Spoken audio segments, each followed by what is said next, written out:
Tangaza amri ya kima cha chini cha mshahara ambacho ilitangazwa tarehe 13 Oktoba mwaka 2025 kupitia gazeti la serikali namba 605A.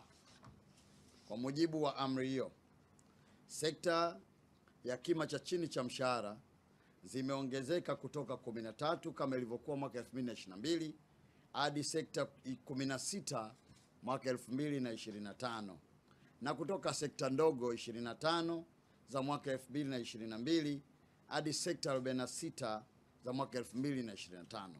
Aidha, kima cha chini cha mshahara kimeongezeka kwa wastani wa asilimia 33.4 kutoka shilingi 275,075 na 60. Nirudie tena, shilingi 275,075 na 60 hadi shilingi 358,322.